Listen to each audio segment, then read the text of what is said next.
Alright, y'all. Let's go back to another one.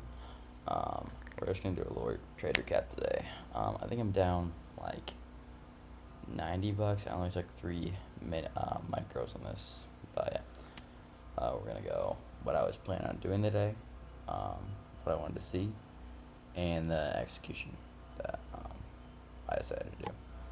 Alright, so let's hit a little replay right here. We're gonna go right here. Alright, so I'm gonna pull up ES. Okay.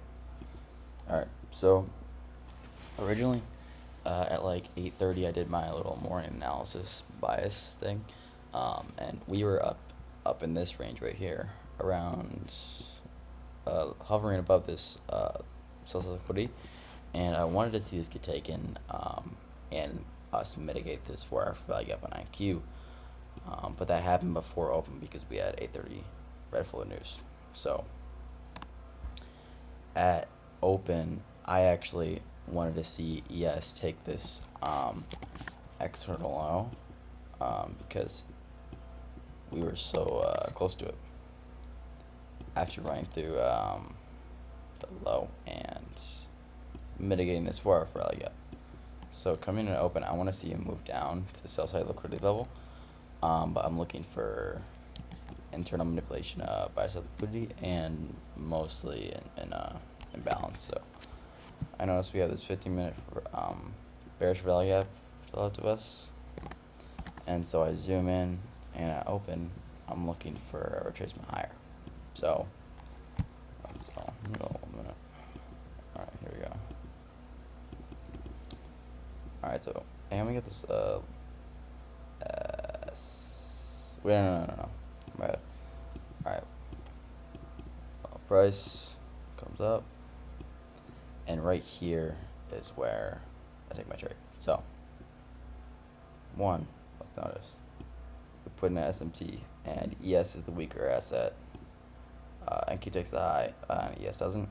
So, making it the weaker asset, it's going to go the drop faster. And ES is so much closer to this low than NQ is, so I don't even expect NQ to actually come down to this low. I just expect a higher tech from SMT to get put in. Okay.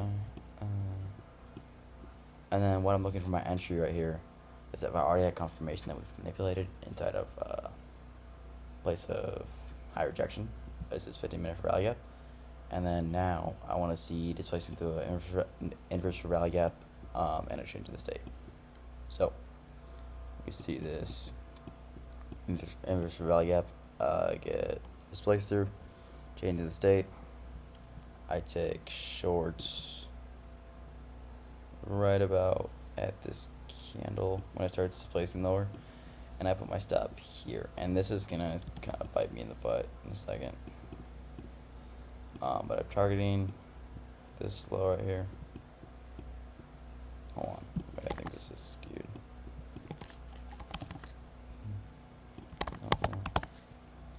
Alright, well, yeah. And you can see, oh, also my internet cut out right when I took this trade, so I had no way to manage it. But this stop was super tight. I definitely should have put this at the candle high or the midpoint of this huge wick. But this was honestly a really good setup. We had displacement through 2 PD arrays, inverse value gap, and change in the state. Clear draw. And it ended up actually playing out after we mitigated the inverse value gap. So I journal this.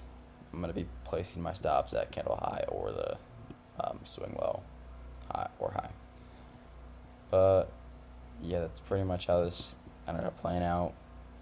Pretty unfortunate, but I didn't lose really much just because the risk of the trade was so low.